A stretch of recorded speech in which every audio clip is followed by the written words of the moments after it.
Hi hello അങ്ങനെ ലാൽബാഗിൽ നിന്ന് ഞങ്ങൾ നേരെ പോയത് കമേഴ്ഷ്യൽ സ്ട്രീറ്റിലേക്കാട്ടോ.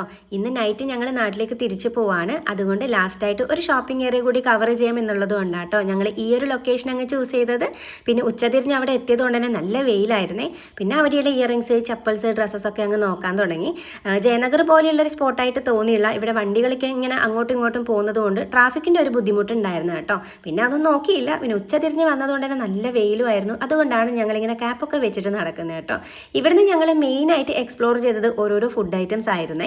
കാരണം സ്ട്രീറ്റിൽ ഇങ്ങനെ ഓരോന്നോരോന്ന് കണ്ടായിരുന്നു. അതിൽ ആദ്യം കണ്ടത് ഈ ഒരു സ്നോഗോള എന്ന് പറഞ്ഞൊരു ഐറ്റം ആയിരുന്നു കേട്ടോ. അങ്കിത ഇത് ഓൾറെഡി ബോംബെയിൽ നിന്ന് കഴിച്ചിട്ടുണ്ടെന്ന് പറഞ്ഞു, നല്ല ടേസ്റ്റുള്ള സാധനമാണെന്ന് പറഞ്ഞപ്പോൾ എന്നാൽ പിന്നെ ഞങ്ങൾ കൂടി കഴിക്കാമെന്ന് പറഞ്ഞ് ഞങ്ങൾ അങ്ങനെ ഈ ഒരൊറ്റ സാധനം ഓർഡർ ചെയ്തേ. നല്ല ഓറഞ്ച് ഫ്ലേവറൊക്കെ ആയിട്ട് ഇത് ഉണ്ടാക്കി തരുന്നത് കാണാൻ തന്നെ നല്ല ഭംഗിയായിരുന്നു കേട്ടോ. പിന്നെ ഈ ഒരു ചൂടിന് ഇതുപോലത്തെ ഒരു തണുത്ത ഈ ഒരു ഐസ് കിട്ടിയപ്പോൾ ഭയങ്കര രസമായിരുന്നു കേട്ടോ. അങ്ങനെ ഇത് ഞങ്ങൾ കഴിക്കുവാണ്. ഇവർ ഒരുമിച്ച് കഴിക്കാമെന്നൊക്കെ പറയുകയാണ്. എന്നിട്ട് കഴിക്കാൻ നോക്കിയപ്പോൾ ക്യാപ്പ് തമ്മിലൊന്ന് കൂട്ടിമുട്ടിയേ. അപ്പോൾ അതിൻ്റെ ഒരു കോമഡിയാണ് അവിടെ നടന്നത്. പിന്നെ ബാക്കി ഞങ്ങൾ അതങ്ങനെ കഴിച്ചു. അതിനുശേഷം പിന്നെ ട്രൈ ചെയ്തത് ഒരു ബട്ടറിൻ്റെ സ്വീറ്റ് കോൺ ആയിരുന്നു കേട്ടോ. പിന്നെ അതിനുശേഷം ഈ ഒരു ചെന ചാട്ട് എന്ന് പറഞ്ഞൊരു ഐറ്റവും കൂടി ട്രൈ ചെയ്തു. ഇതും ആദ്യമായിട്ടാട്ടോ ഞാനും ശ്യാമും കഴിച്ചത്. അങ്കിത ഇത് ഓൾറെഡി കഴിച്ചിട്ടുണ്ട്.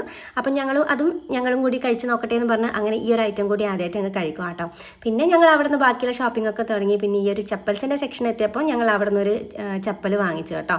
അങ്ങനെ അതും വാങ്ങി പിന്നെ കുറച്ചും കൂടി ഒന്ന് അങ്ങോട്ടും ഇങ്ങോട്ടും നടന്ന് കണ്ടതിന് ശേഷം റൂമിലേക്ക് പോവുകയാണ്. കാരണം വൈകിട്ട് റൂമിൽ നിന്ന് ഇറങ്ങിയാൽ മാത്രമേ നൈറ്റ് ആകുമ്പോഴേക്കും ഞങ്ങൾക്ക് സ്റ്റേഷനിൽ എത്താൻ പറ്റൂ. അവിടുത്തെ ആ ഒരു ട്രാഫിക്കും ഉണ്ട്. പിന്നെ അവിടെ നിന്ന് പോകുന്ന സമയത്തുള്ള ഈ ഒരു ഓട്ടോയിലുള്ള ട്രാവൽ എന്ന് പറഞ്ഞാൽ അത്രയും അഡ്വഞ്ചറസ് ആയിട്ടുള്ളൊരു ട്രാവൽ തന്നെയായിരുന്നു കേട്ടോ. അങ്ങനെ ഞങ്ങൾ റൂമിൻ്റെ ആ ഒരു ഏരിയയിലെത്തി. അവിടെ തന്നെയുള്ള വേറൊരു ഉടുപ്പി റെസ്റ്റോറൻറ്റ് കയറിയിട്ട് ഫുഡും കൂടി കഴിക്കാമെന്ന് വിചാരിച്ചു. കാരണം ഉച്ചക്കൊന്നും കഴിച്ചില്ലല്ലോ. ഇങ്ങനെ ഇടയ്ക്കിടയ്ക്ക് ഓരോന്നോരോന്ന് കഴിച്ചുകൊണ്ട് വിശപ്പ് അങ്ങനെ ഇല്ലാത്തത് കൊണ്ട് റൂമിൽ അവിടെ എത്തിയിട്ട് എന്തെങ്കിലും കഴിക്കാമെന്ന് പറഞ്ഞു. അങ്ങനെ ഞങ്ങൾ അവിടെ നിന്ന് കുറച്ച് ഫുഡ് ഐറ്റംസ് ഒക്കെ കഴിച്ചിട്ട് നേരെ റൂമിലേക്ക് പോയിട്ടോ.